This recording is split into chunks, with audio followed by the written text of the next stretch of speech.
Hai, balik lagi dengan saya. Sesuai judul, di video ini akan membahas Human Resource Development Department yang ada di hotel. Di sini saya mengambil contoh struktur hotel bintang 4 yang mana bisa dikatakan lebih spesifik dari segi jabatan, bisa juga dikatakan ringkas sesuai dengan kebutuhan dan kebijakan masing-masing hotel. Human Resource Development Department yang ada di hotel bertanggung jawab dalam hal tata administrasi karyawan ya. Entah itu meng-hire karyawan atau perekrutan, pengawasan, pengelolaan, pengupahan atau penggajian, dan perencanaan dan pengembangan sumber daya manusianya sendiri, baik itu soft skill maupun hard skill ya. Yang mana posisi tertinggi di departemen ini itu dijabat oleh Human Resource Manager atau HRM dan dibantu oleh HR lainnya. Ada HR Recruitment, HR Training and Development, HR Benefit dan Kompensasi, dan HR General Affair. Langsung saja, Human Resource Manager atau HRM, dia bertanggung jawab dalam hal pengawasan, pengelolaan, perencanaan, dan pengembangan sumber daya manusia sendiri. Apakah sudah sesuai dengan standar hotel tersebut ya? Singkatnya, pria menerapkan SOP secara general ke masing-masing departemen.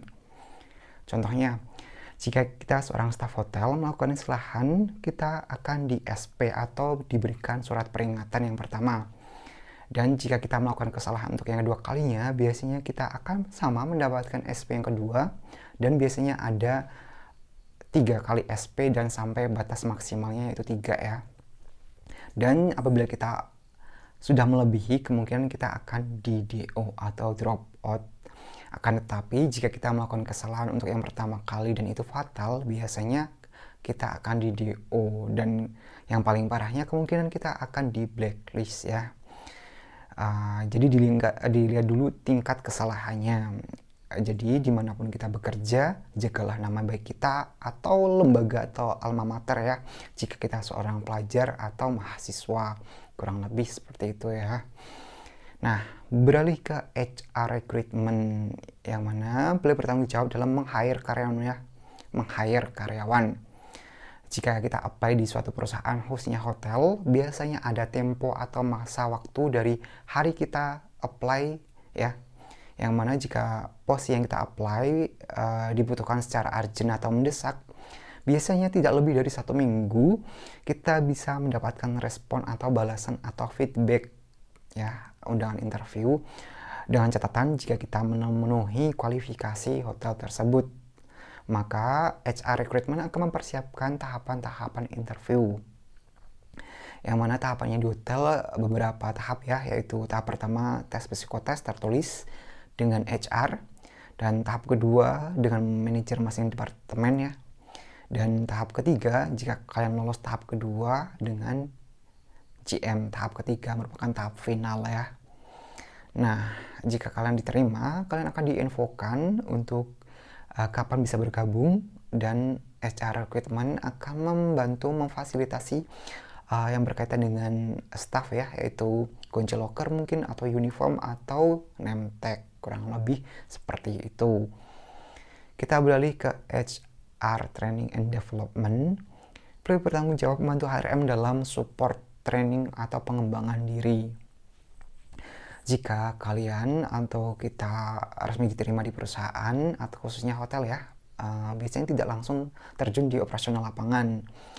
Kita akan jalani serangkaian proses training atau NEOP, New Employee Orientation Program, yang mana kalian akan di training, mungkin akan dijelaskan histori atau biografi hotel, atau mungkin di training tata cara berpenampilan atau berbusana yang diizinkan sesuai SOP yang berlaku, atau mungkin kalian akan diperkenalkan ke masing-masing departemen, yang mana seandainya jika kalian diminta oleh staff senior atau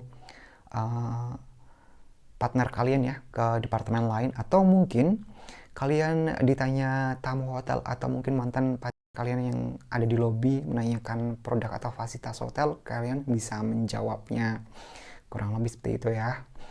Nah, beliau juga bertanggung jawab dalam pengadaan kelas atau training spesial ya bagi karyawan yang berkebutuhan khusus. Misal bagi staff frontliner yang tidak mahir dalam berbahasa Inggris, atau mungkin staff yang tidak mahir dalam bermake up biasanya akan difasilitasi oleh manajemen, baik itu English class maupun beauty class, kurang lebih seperti itu. Kita beralih ke HR, benefit dan kompensasi.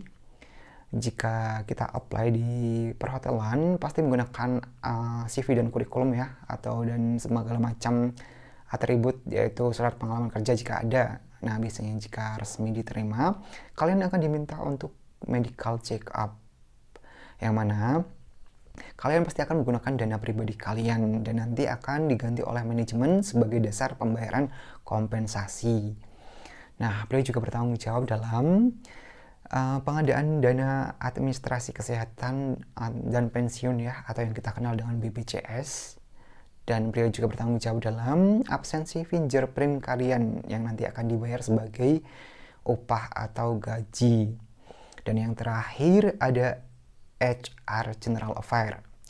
Beliau bertanggung jawab dalam pengadaan dan memaintain fasilitas bagi kebutuhan staf hotel ya, yang mana jika kalian menemui P3K yang ada di hotel atau fasilitas komputer, mesin fotokopi, atau mes atau kendaraan operasional, nah beliau yang memaintain fasilitas tersebut, kurang lebih seperti itu.